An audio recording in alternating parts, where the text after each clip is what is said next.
Again, we're right back in the micro limits. We're down to a nickel dime table today. We're going to look at various moves that you can make and how you can make some money down here. I sat with $10. That's the max you can sit. I won a hand just before I got the video going. I was lucky enough to steal a pot. I had King Jack in late position and raised and barreled flop.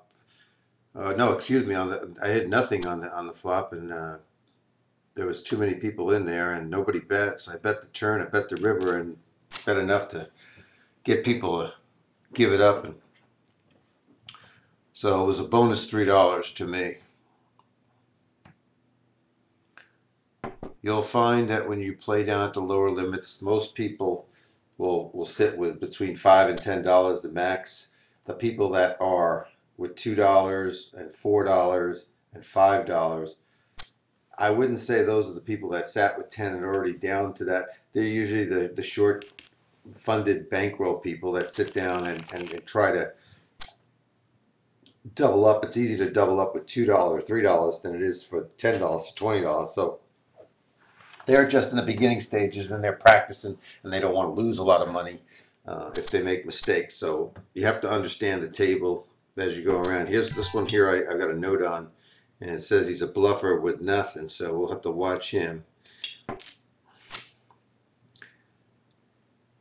So I would think that nobody here has the ace, and that I think somebody would have bet the ace pre-flop. So I'm going to bet the pot here and just try to drive folks away and take down the free money. You can do that with two or less players most of the time in an unraised pot. But when you have four or five people or something like that, somebody's going to connect with the five. Someone's going to play 4-3 and have a gut shot. Someone's going to have something, and they're going to stick around and ruin your plan. So you don't want to do it with too many people in the pot. Just keep that in mind. There's another note I got on this guy here, and it says that any pair to the end he'll stay with. So you can't shake him. He's a calling station, and now he just limps in here. I'm on the small blind out of position for nickel into 50 cents. I'm getting great odds. I hit two pair. What I'll do here is I'm going to go for the check raise. I want somebody else to put the money in the pot, and then I want to stack with them. I'm hoping that there's an ace nine out there that will bet this pot. Of course, I got to worry about pocket threes, yes, because it was an unraised pot. And it could backfire on me. I could give somebody a free card. They could make a straight or they could make a flush. I'm just counting on somebody getting greedy. There you go. There you go. Let's see if I can get these guys to put it in there.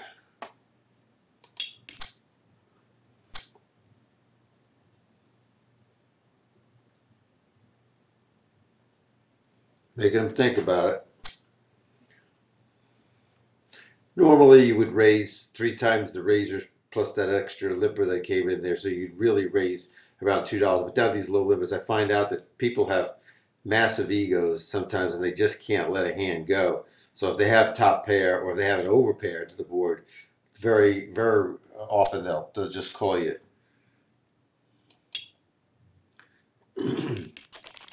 So I didn't get one of them to come.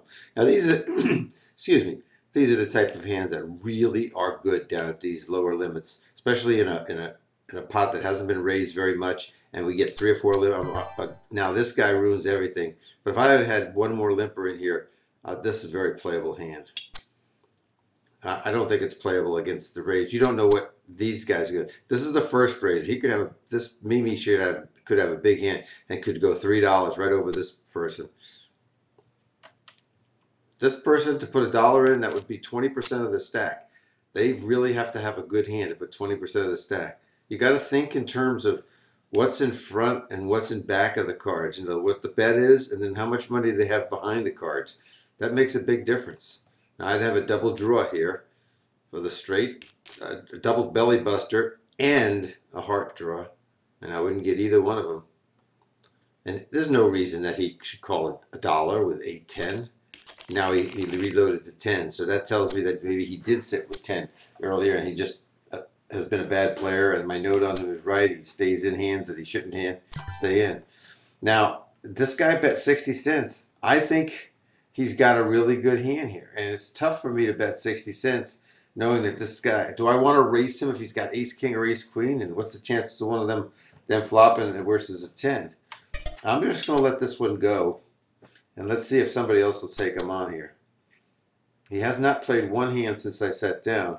And my note says he bluffs, but you don't usually bluff in early position with a big bet. So yes, I was probably ahead of him, although he could have had jacks, queens, kings, aces and been ahead of me.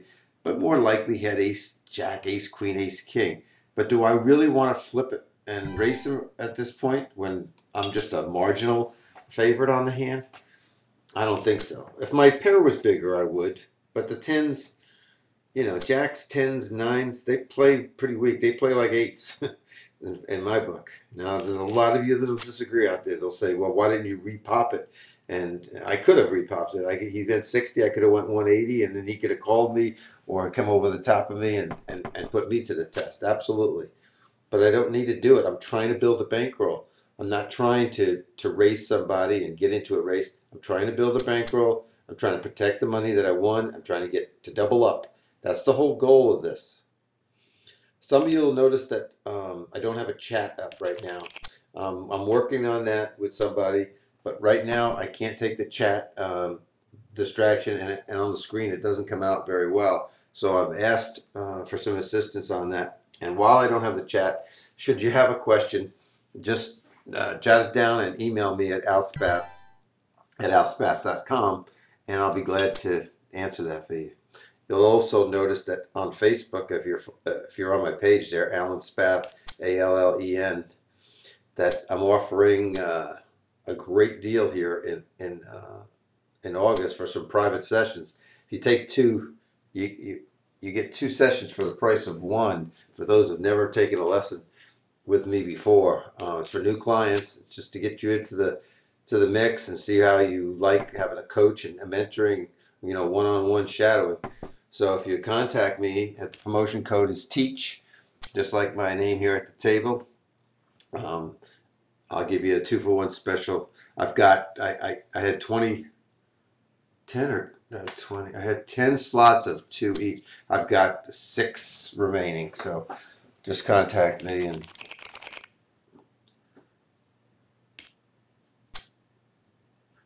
there should be a scroll down here on the Peter from over in Australia.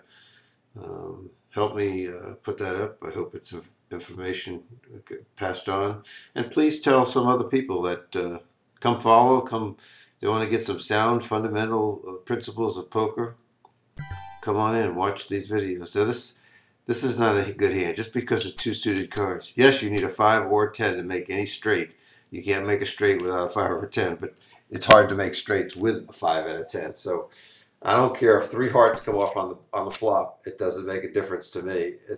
You can't go on results. You got to go on the information you have available, and the information I had available was my cards suck. It's as simple as that.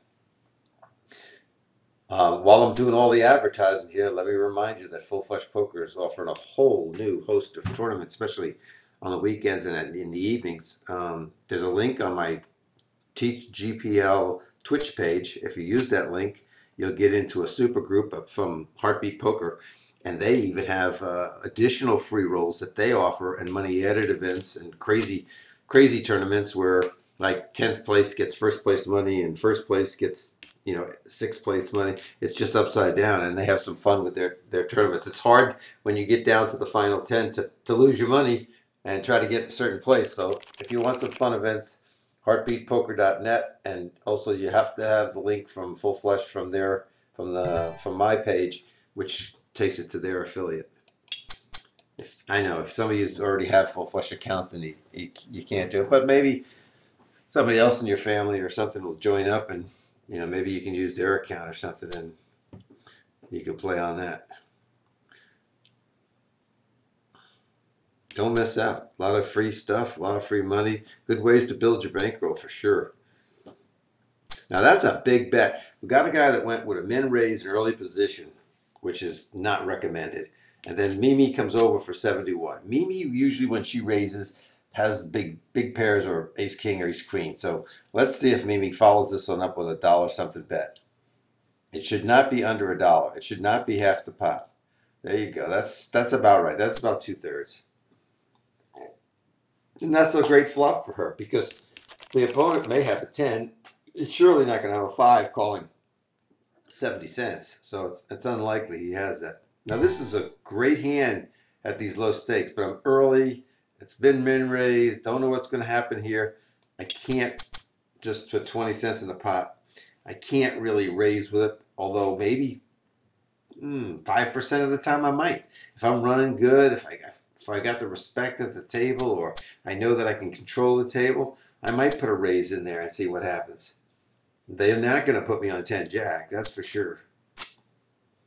So that would be a lousy flop for me.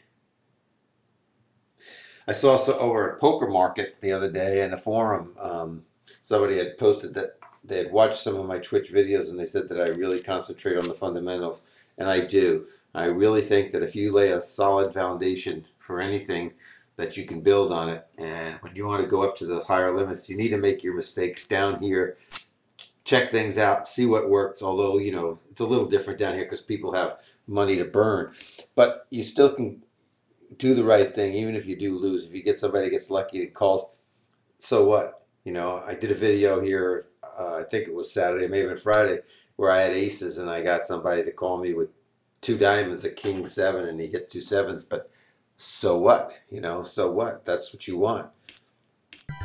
You just got to press on, and that's unplayable. There's a lot of folks that'll play down here. They'll play any 2 cards. Any 2 cards. It doesn't matter. They'll just play the 2 cards and hope they hit 1 or 2 or some kind of draw or something like that. But they'll play like queen 3, hoping they'll hit a 3 and then stick around and hope they hit a queen later in the round and see if they get 2 pair. It's not uncommon to see it. You're going to see less of it when you go to 10 cent 25. You'll see less of it when you go to 25.50 because the stakes become higher and people kind of have a little bit more respect for the money. There's hardly any respect down here. And if you're playing 1 cent, 2 cent, or 2 cent, 5 cent, you probably need to get up to nickel dime as fast as you can because you're really, really going against, you're swimming upstream over there. You're going against a tide, so to speak. It's very difficult to put players on hands. Here you have a little realistic approach to it. You know that somebody limping like this person's got, a pair, a connector suited, maybe even an ace rag, but they don't have something, usually don't have something really good. So this guy continues to make it a dime with any 2 cards. So I'm going to just give a loose call here with the ace 3. I don't particularly like the ace 3. But I like ace 3 better than ace deuce. And I like ace 4 better than ace deuce or ace 5. This is the reasoning behind that. When you have ace 3, you need a 2, 4, 5. When you have ace 4, you need a 2, 3, 5 to make straights. When you have an ace deuce, then you need 3, 4, 5. Well, when you get 3, 4, 5, somebody else could easily have 5, 6. So it's harder for people to. He just bluffed. Oh, he made the straight on a turn. He did. But he raised with the jack queen, a min raise. So it's good information to know. And if we wanted to make a note on it, we would click on it and we say min raise with queen jack pre. Just gives us a little note on the guy. So I got middle pair here, and if I'm going to check, and if either one of these don't bet a good bet here, now that's a pretty good bet. That's probably the king, but I'm not sure. So I'm going to just see if he just stays with me here. He may be betting the 6 or the 10. He'll tell me right now. All right. So I'm going to check it back to him now, and I'm going to try to check raise again, see if he'll do it. Thinking I was stealing the first time. He may have queen jack and have me dead.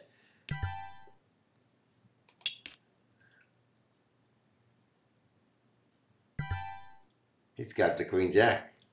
He had the open-ended. I had to find out. I had to find out the hard way. Now, how many of you would stack off? I don't think these people are stacking off at this level without having it. He says, nice try. He ain't going to show his cards, does he? No. Uh, that's okay. We lost about $3 on it. But I was demonstrating something to you. It looked like he caught either king 9 or king 10. He caught 2 pair or he caught the straight.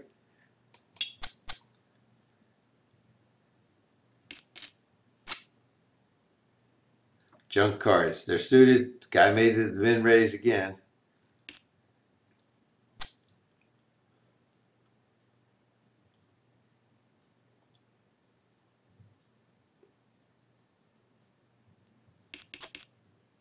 I like these cards in late position. We don't want an early raiser or anything. We'd like to be first in for a raise, or we want to re-raise somebody with them. They'll never put us on 5-6. So we're going to bump it up here and see if anybody wants to play. I bet the pot. That's 5, 10, 10, 20 plus my 10. Now they're not going to put me on a draw for the straight here. I can't give somebody a free card because of the spades. I do have a 5.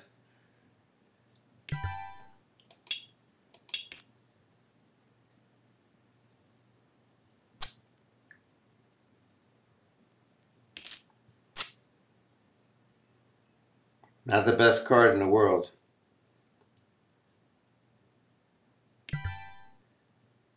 Does he have the 4? Anybody? He min raised. Does he have the A7? Let's do this just to show what's going on at the table so we can see some cards that we can learn from it. He's got a draw and he's not there and I'm there and I get the money. So there he goes. Mr. Min raise off the table. And now we've got $23 at this $10 table that I sat with. Who knows? I mean, this guy may have bluffed me off of 2 pair and I might have been able to get another $10, $13 right there. We'll never know. But I don't think so. Most people don't put it in like that. You notice that guy didn't put all his money in up here. He put a more of a bluffing bet in there. And that was wrong on his part. Plus he's been limping and min raising and everything else. And I just didn't figure he had too much there. He could have had the 7. He could have had the 4. He could have been playing ace reg. And there you go. Jacks win.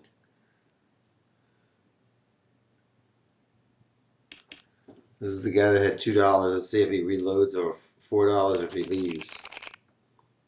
He's gone. So now you need to watch who comes in and how much they sit with. Same with a person over here. You know, I mean, this person here just sat down with the $10. It's good to know what they sit with and then how they play. First hand, limp. You've got to make notes. You've got to be observant. If you're not watching the table, whether it be live or it be online, then you're losing. Okay, you're losing valuable information, and information gives you an edge, and edges add up. And when you have so many edges in your favor, you're going to win more often. You got to think of it as you're the CIA and you're gathering all this information, and you're going to do something with it. You're going to put it to good use. If somebody tried to come in here again, but didn't, they probably didn't have enough money. So there's a nice raise. Now she's saying, I've got 2 pair. I don't think she's saying I got ace 10, because why would you raise if you had the nuts? I think she's saying she has 2 pair. Or she has a 10 and jack, and she has an open ender and a pair, or 10 and a queen, or 10 and a, you know what I'm saying? So this is not playable. She would not do it. And you should talk to yourself when you're playing these games. Why would somebody make a bet like that when they have the nuts and they don't have to worry about a flush draw or anything? It just doesn't seem rational. Sure, they should bet, but not that big. Here's a good example. I'm not in this hand, and let's say I did limp in with these cards, like somebody else at the table might do. They will stick around hoping the next card is a 4 or 6 or the following card is a 4 or 6. They can't give up a pair. They don't know how to do that. Even though the king queen are two touching cards that really signify a big draw for somebody. Remember, people play 10 jack, people play jack 9, 10 9, ace 10. All those, they all make straights with these two cards because these cards are touching, and you have to be very careful when cards touch above the number 8, in my opinion. For instance, if Queen Jack hits the board, a lot of people play King 10. Jack with a kick. Jack as a kicker is going to win. One pair is not good in this game. This game, no limit, is for bigger hands, 2 pair and above. So if you think you're hot stuff with ace king and ace queen, and you got 1 pair to the end, you're going to lose more than you win. The hands that win more down here are the ones that are pairs that make sets, or when you make trips, or when you make a straight, or you make a flush. Connected cards, suited cards, like 10-8 suited and 5-6 suited, are much better to play, and you can get away from those hands really easy. And when they hit, you really can felt somebody that has that ace king or ace queen. Now this is a $4 bet by this jerk that sat down here. He's going to get a call here. He gets lucky and hits the 9. He may hold up with the 9. No, good. That's the right person to win. He just tried to steal his little raise money. He'll leave. Now we're playing 9 hand. I got to go pot here. Oh, my fault. There, it was a good demonstration. I was too busy talking with you. I didn't look. This guy came in, didn't post. So when I did it looks like a min raise now because I did the pot. It should be 25 cents because the nickel wasn't here. Now this guy's going to do the same thing that this guy did. Now this is an easy fold for me. I don't even have to wait to think about it. Let somebody else take him on. I would say that High Times has got probably a pair of 9s, a pair of 8s, maybe an ace jack suited to himself, but I don't need to take a race with somebody. I only have ace jack. It's not a good hand. I just preached to you a minute ago about ace queen and ace king. Ace jack's even worse. When you're in an early position with it and you raise and you get re-raised, you got to get rid of it. It's bad. You're out of position and somebody's probably got a pair or a bigger ace than you, and you're going to lose most of those races. It's as simple as that. So I get the ace rag, and that ace 5 again. I don't like it for straights because you need 2, 3, 4, and somebody could have 5, 6 very easily. I don't like that big of a gap. So we got a raise to 25 and a call. Let's see what the pot odds are. Right now it's going to cost me 15 cents for 65. I'm just getting a little over 4 to 1.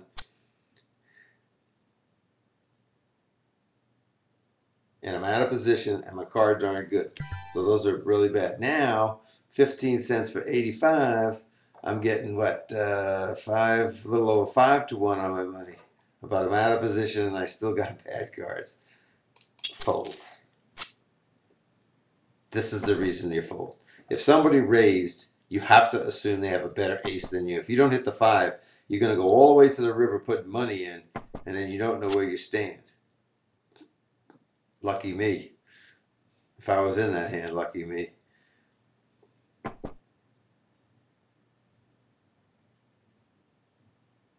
Mimi has queens or kings. She's going to bet 70 cents here. 65 cents. I can't, they're all checking. It just amazes me. Good, I hope we get to see some cards. 7, 8, he shouldn't have been in the hand again. And we don't get to see Mimi's. And there's a 5, 7 over here.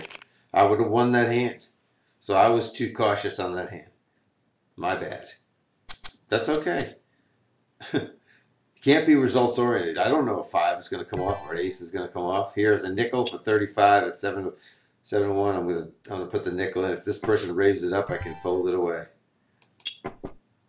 Very coordinated, touching cards above 8. So you look at the texture and you say, man, somebody has to have a queen. Somebody has to have a jack. Somebody could have queen jack. Somebody could have 8-7 like this guy had last hand, or even 7-6. Make a drawer. Now you got a club drawer. 8 jack, 8 king. It's pretty weak. That's a pretty weak hand to be limping in a pot with. And it's a suited, not even a suited card. It's just 2 random cards, a king and an 8 offsuit. He likes every semi-suited hand. Okay, I don't particularly like this. In one of my other videos, I told you about this hand is a trouble hand. So if I wanted to play it, I would raise it to 45. But I'm not going to play it. I just want to tell you, I'm not limping with it there. I want to raise it. I'm going to try to get this person out, this person out, this person out, get isolated against the person that limped. Hopefully they'll check. I'll bet the flop like they didn't hit a jack here, and I would bet and I would take it down. That's the only way I really would play that hand. There are some of you that with 4 or 5 limpers in a pot may decide to limp along with this hand. You're welcome to do it, but you can only win if you hit. If you raise, you can win a lot of other ways. Oof. I would have raised, he would have re-raised me big time. Beat my bunny.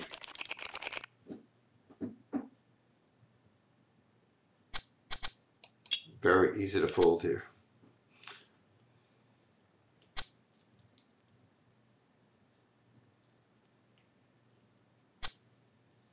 Now some of you that play may use a stop loss or stop win. In that situation, you sat with $10. Your goal might have been 20. I mean, to get to 20, which is a double up $10 win. But if you got to 15, you'd be satisfied. You can set a lofty goal of doubling up, but if you don't get there, but you still win money, that's okay. Now, I was at $23 and change a couple minutes ago. I might say to myself, well, I'm not leaving here with less than, $15 or $20, and then play with the extra that's there, but play smart. Again, I'm going to raise it up. Quick call from the guy that has $2.14. Quick call from the limper that plays any 2 cards. Not the best flop for me with a king staring me in the face. So I'm going to bet that $1.43. I think he's going to go all in here. Hope he does, because he'll drive them out, and I'll get heads up against him. He did. They did. Now if he's got the king, he's got the king. He doesn't. He has the draw. Now he has half as many chances, and now he's done. I worked it so that he would re-raise me all in. I used him as a lever to knock these 2 guys out rather than me do it and them thinking I was trying to steal or something. I put a bet, an average type continuation bet out there and got him to put the rest of his money in. That's what you want to do. Use others to your advantage. Capitalize on their mistakes. You're going to hear me say it over and over in a lot of my videos, but I'm trying to just hammer it home to you. And if you get tired of it, I guess you could mute me. But I'm going to keep saying it because I want to see you guys succeed. Again, I hit a pot, but it's very easy. It's very hard on true and ACR because they have the 2/3 and they don't have a pot button or 3/4. Now this guy, again, he could have anything here, but more than likely he's got, I'm not going to take a race and a flip with him with my ace queen. I don't need to give him $5 here. He probably has a pair of 7s or something like that. I would be hoping that Mimi would call him, but I'm not falling for that. He might have nothing, but why would I want to race? He could have 6-5. He's still got about a 35% chance of beating me. I don't have a pair. If you don't have a pair to stack with somebody, it's very difficult to beat them in races. I mean, even somebody that, as long as your cards don't match each other, in other words, if he had 10-9 and I had ace-10, then I've got a big advantage because the 10s nullify each other. But when you got two cards, you had 10-9 and I had king queen, he's got a good chance. He's got a big chance there because his both cards of his are live. When you have two live cards, it gives yourself at least probably a 30% chance of winning the hand. 30 to 40%. So think about it. That's a Hall of Fame in baseball. If you hit 3 hits and 10 to bat, you bat 333, you go to the Hall of Fame if you have a career like that. 30% is a pretty good average in some sports. It's not bad to have as at least an opportunity to win. I'd rather have 70%, sure. But, he got fold equity too. Fold equity is when he raised like that, there's a number of times that his opponents are just going to fold anyhow and he's going to win. So he gets more equity out of his hand. If his hand was worth 30%, by him doing that, he may increase it to 55% simply because there's going to be 20% of the time people are not going to call him. So fold equity is getting your money in good, and so that other people may just fold and you win the hand without even having the best hand. You have equity in the hand. Now see, he played that completely different. He had a big hand and he played it soft. He played it to trap and to do those things. So it tends to run out that he's not going all in there with big cards or anything like that. He's going in probably with small and medium pairs and just trying to take a race. I like my hand. I don't like my position. I don't like that raise. I would love to see at least one, if not two more people come in this. But to me, that settles it. That's an easy out for me. I think you'll get at least a call from Mimi, if not a re-raise. I would think Mimi with 46 cents there has something like ace jack or pocket nines or king queen suited. Something of that grouping of type hands. If she came over the top, that would change my mind. If she would have re-raised plum gold, then that would cause me a different. Now, if she's got the ace jack as one of the hands, she would go for a check raise here. And now she would either push it or she would go up to $3 here if she had the ace jack. She just calls. If she checks again, then we have to think about why is she checking there? She doesn't hit. Does she have the king queen? Does she have the pair of nines and she's stuck in there? Second pair. Those are the hands I put her on. Another call. Now, if she has the queen king, she definitely needs to lead out. Don't let your opponent get a scare card on the end and check it back to you and miss that value bet.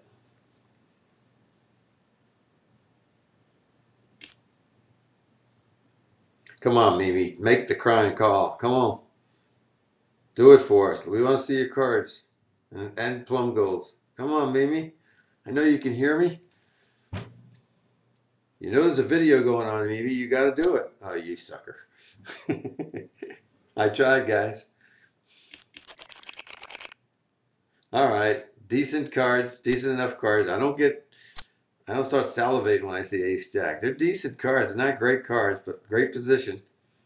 Now, the further back it goes before it's raised, the lesser the hand. Now, that's probably a decent hand there, but we have to find out. So we're just gonna raise the pot and find out for sure. Goes over the top. We know he's got a really good hand.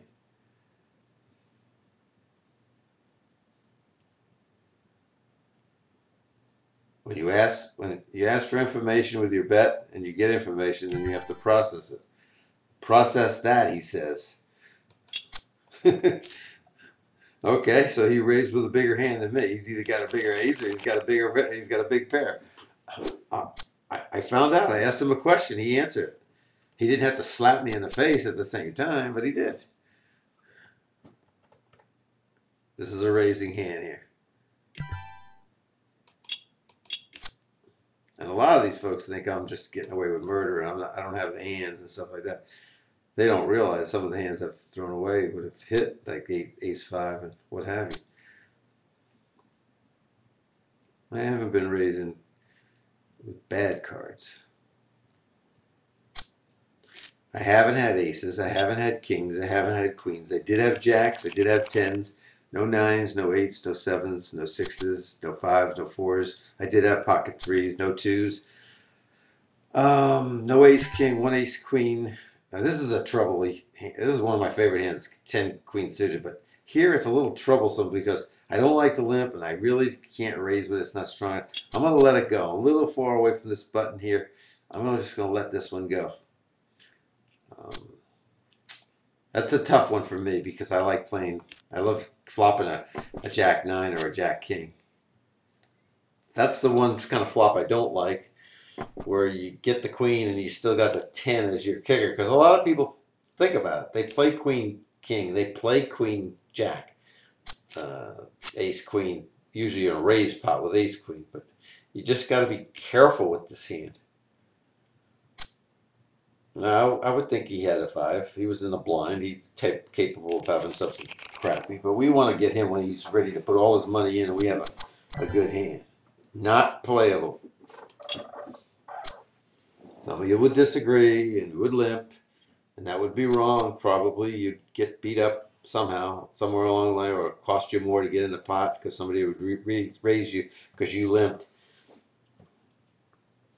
Certainly, 3 diamonds could flop. I think if you check it out, if you've got 2 diamonds to get 3 diamonds to flop, it's 118 to 1.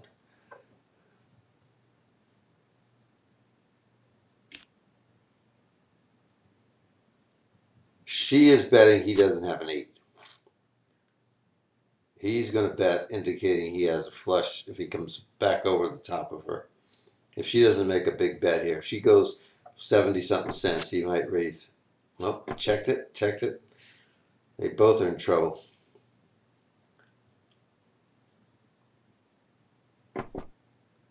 Nines. He was a winner all the way.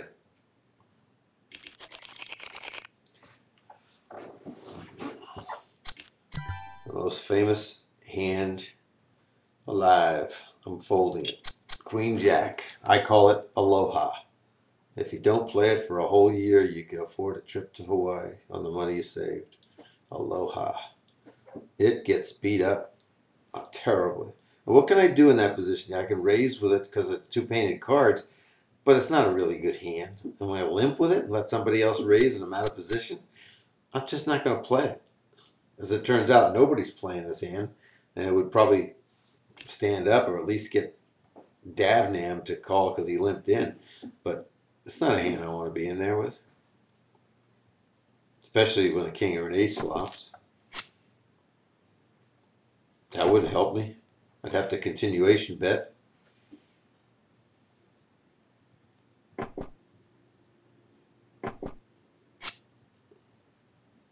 It's always a good card to see, but could help somebody else as well. But these 3 folks don't look like anything's going to help them. I would think that maybe the 6 could be in somebody's hand and they didn't want to bet it until they saw no heart came along.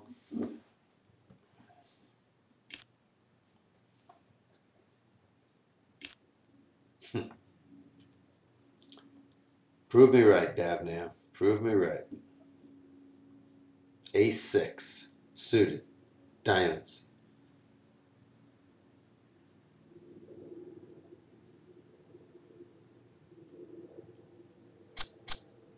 Oh.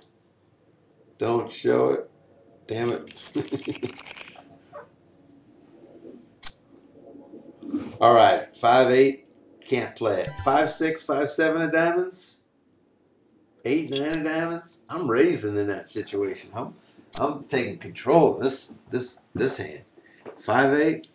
I'm hardly ever playing it. Too big of a gap. Or as Peter in Australia would say, that field goal post is too wide for me.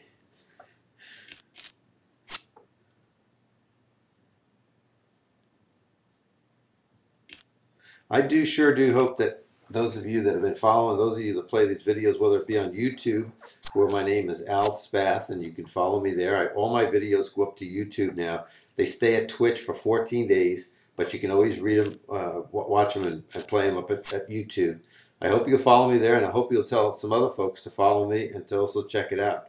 If they really want to watch players playing for a lot of money and doing some wild things, then watch somebody else. Follow somebody else But if you want to learn the game properly at these limits, come watch my videos. I'll teach you everything I know at the lower limits. I'll teach you some good habits, eliminate some leaks or holes in your game, and then you can move on up. You can email me, you can Skype with me, you can do anything you want to find out. Now I got top pair, top kick. Not really top kick, but I gotta think of it that way. But nobody else has got the top pair unless they have an overpair.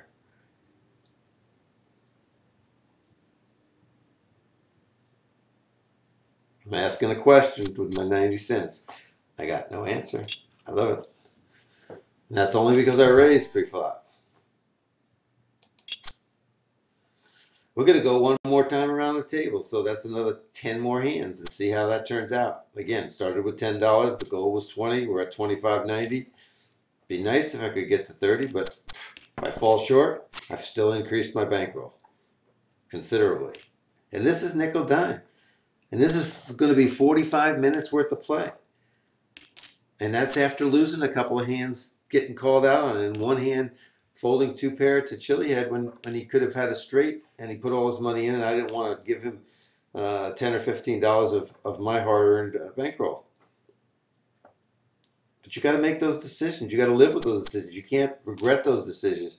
What you will regret is when you call him or her on a hand like that, and then you lose the 10. You say, "What the hell did I do that for? Why would he put that money in? He wasn't bluffing." It's just not worth it. Not at these low limits. It's surely not worth it. Every dollar to you means a lot at these low limits. So sometimes saving money is earning money. Mike Carroll said it best a long time ago. Money saved is money earned. All right, there's a raise. I'm out of position. I got a weak ace. I don't need that. I have to get the 2 sevens or an ace 7 to beat him more likely. Why should I put more money into that pot?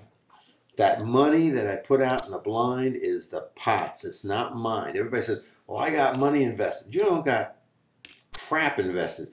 That's the penalty for playing. That's what you have to pay to play. So don't think you have to defend your blind every single time. Now, it's a nickel for 65 cents. You do the math. What kind of odds I was getting. See if that 3 came up. If it was 2-3-0, if this was queen 3, I'd be check raising here. I do not come out betting on a board that's like that. That's not threatening. I let somebody else bet, and then I come over the top of them. I want their money in first.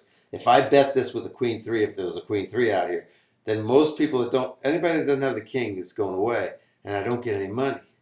But if I let somebody with the king bet something, then I can come over the top of them. It should be 60 cents or so. Now here's another one where one of these guys at the table that would stay. They have one pair. If the queen comes, they feel that they can win. But you have to figure somebody might be playing queen king, so the queen might help somebody else even more.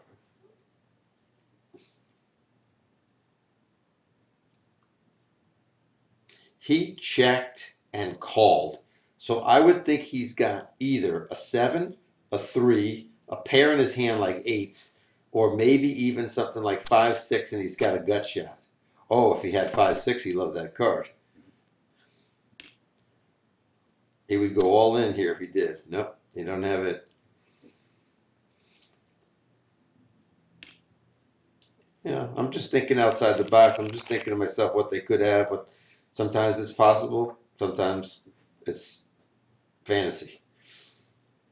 It's fun to do it though, especially when you're right. You'll watch some of my other videos when I put players in hands. You'll see how right I am. Or how often. You don't have to have the hand exact. You just have to be in the neighborhood. So if you put somebody on jacks and they have queens, hey, you did a good job.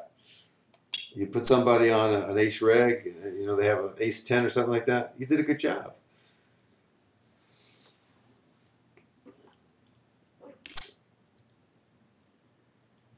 I see if Plum Gold was one of my clients right now, I would chastise them a little bit in a friendly way. I'd say, why would you call when you have position? Why not re-raise and get some information and get these people out, especially if they had a hand that is playable better against one person than three or four. This 30 cents invites these two players who've got money in the pot to come in.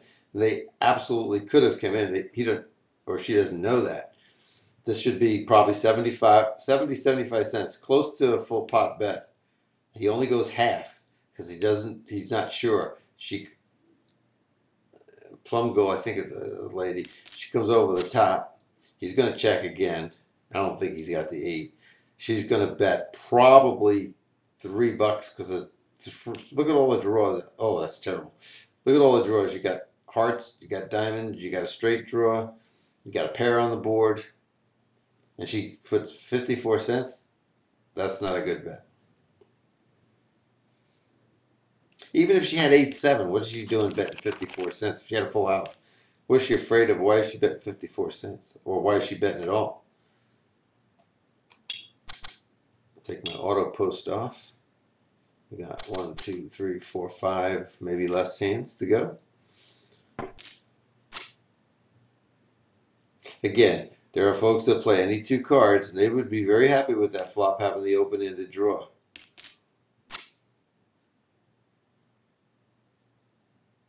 If you were in this hand, let's say you had 9-7, or no, I don't want to give you a straight, or 9 something, I guess, 9, 8, ace 9. How far are you willing to go on that draw with the 2 diamonds out there? And a queen that comes off could give somebody with ace king a bigger straight. So it's a tough hand to play. This is an easy fold.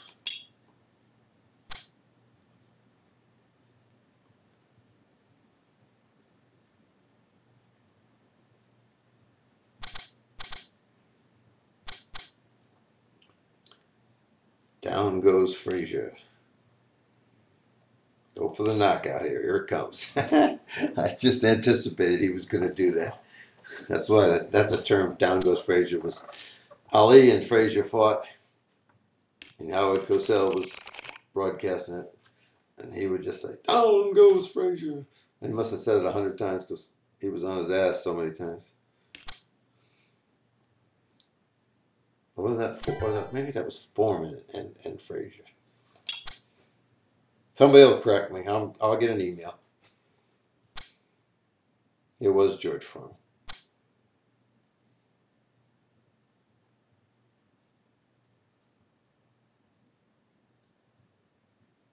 36 cents early position, usually a good hand. This is usually ace king, ace queen, or a big pair. She comes over the top. He pushes all in. Now this could get interesting here. This could get interesting. This person's has a good hand. They're going to lay down a good hand if they fold here. And she indicated she had even a better hand because she raised this guy. This is a great, oh, we'll never know unless he puts something in chat. Come on, Mimi, there you go. See, I told you before. Now we get to see it. He could still win with this crap. He does. He hits the 10. That's what can happen when you do it. She had the best hand. He's been doing that all this time, throwing the money in there. And he's still got a 30-40% chance of winning. And exactly as I pointed out to you before, that's exactly what happened. And there he goes. He doubled up. He's gone. He did his thing. He'll go to another 5-cent, 10-cent table, and he'll sit down with his $4 or whatever, try to do a few steals, try to double it up again, get a match like he just did, and get lucky. That's the way they play. Hit and run artists. But as you go up in stakes, fewer and fewer of them appear. You're still going to have them, but fewer and fewer of them. Got a couple of hands to go here, and then there's a 45-second to a minute delay on all my broadcasts. So I'll be still talking to you, even though I'll be done with the broadcast. Again, this is a nice hand. It's not a great hand, but if I'm first, I do have to pot it. Now, Mimi's lost like $35 since I've been sitting here. She's reloaded almost every hand. I don't think she pulled in but one hand. So you can win money here, but you can sure lose it if you're not playing your A game. Again, I have respect for anybody that raises out of position. He is raising. He's a little tilty from the last hand, but because he folded. But I still Can't call 55 cents here. Out of position, he's got to have a better hand than me. So I give him my money. What, 25 cents? How many times are you going to do that during a session and lose that money? 5, 6 times that you have to fold. So you're going to lose $1.50, $2. You make up for that in all the hands that you win uncontested. You will make up for that for all the money that goes in the pot, and then you win the hand later on because you're raising. So don't worry about that. That's going to average itself out, and you're going to do fine. So Mimi raises, and oh boy, that was a nice flop. That's wet. That's extremely. You got flush draws, straight draws. You got people that play mid pairs that could have a set. If you have the set here, you want to overbet the pot like that because you don't want somebody going for the draw. You want to make them, if they're going to go for the draw, you want them to pay dearly. But 10 Jack is a very popular hand, as we said before. So, somebody could have a straight already. 9-7 in an early position is not a hand that I can play. Well, I'm Al Spath. Today's the 3rd of August. I hope you enjoyed it. I hope you follow me at Twitch. It's TeachGPL. Up at YouTube, it's Al Spath with a space between it. And tell some other folks and bring them on board. Join some of the forums. Join the Full Flush Poker.